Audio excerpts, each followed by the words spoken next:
Now we will discuss the political and military debate in India. What do we draw? Ladakh conflict may appear to be of tactical nature, but it has serious strategic implications as China has altered the status quo. Indian constant position has been that LAC should be resolved through dialogue. However, India has cunningly tried to build a coalition against China in the Indo-Pacific. Latest developments after 16th June. While the world was looking at the events of 15th June, there are more disclosures which have come up.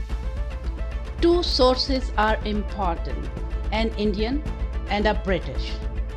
British International Institute for Strategic Studies or IISS published a paper by two authors, Henry Boyd and Mia Nowens, which includes satellite photos of Chinese advances in Ladakh sector. Similarly, Colonel Ajay Shukla in his blog has disclosed that actually Chinese have advanced at 6 places, starting from the north, it's Daulat Beg Oldie, Dapsang Plain, Konkula Pass, Galwan River, Pangong Lake, Chishul Sector, and Nekula Pass in Sikkim. Chinese force posturing. After creating 6 jump-off points, China has already mobilized forces from Xinjiang, Bhutan, and Tibet military districts, where a reinforced mechanized division and a motorized infantry division have been placed in striking distance of LAC. PLA Air Force has also activated all major bases like Kashgar, Hotan, Nagari, and Lhasa. Chinese Navy is already out in the Indian Ocean and South China Sea.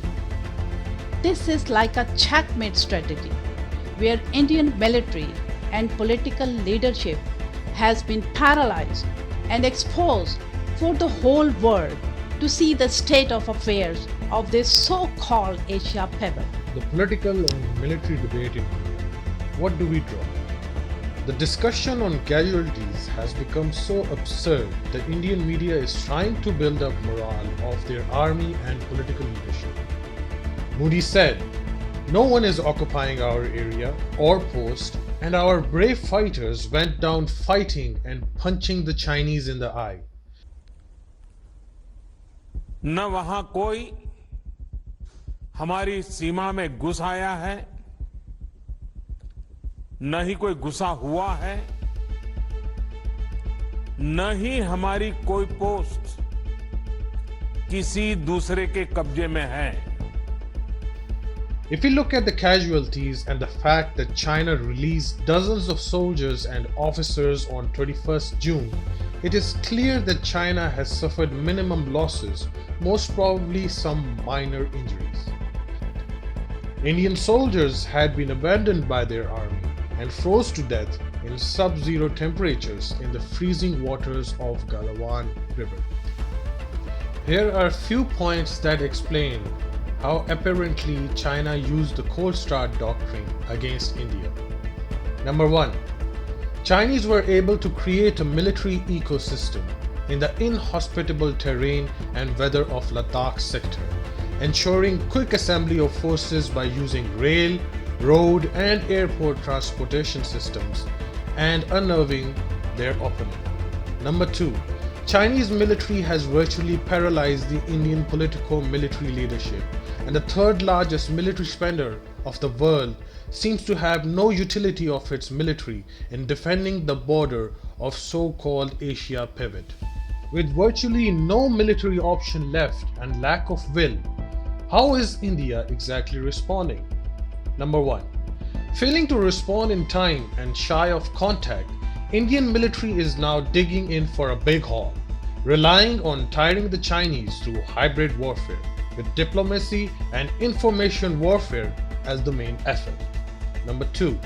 Although Chinese media has started airing its own versions of the military situation, Indian media with more English channels and newspapers as well as digital warriors seem to be creating an impact, but mostly domestic. So what points exactly one can draw out of the developing situation?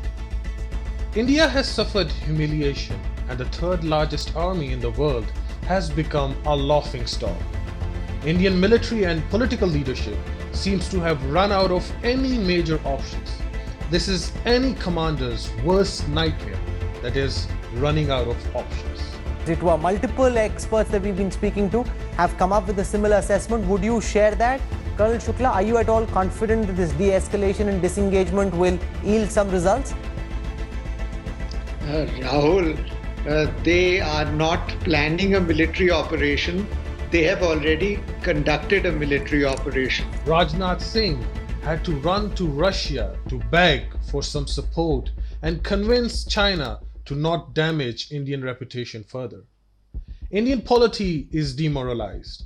Instead of making the political and military leadership accountable, the Gaudy media is trying to recall the defeat suffered by the Indian Army in '62 war and blame the entire current humiliation on the Congress party. The Congress continues to make statements that are being seen as anti-India, pro-China and certainly demoralizing for the forces. Rahul Gandhi, remember, has come out giving a clean chit to China, blaming India's lackluster diplomacy instead as an attack against Narendra Modi for the latest face-off in Galwan.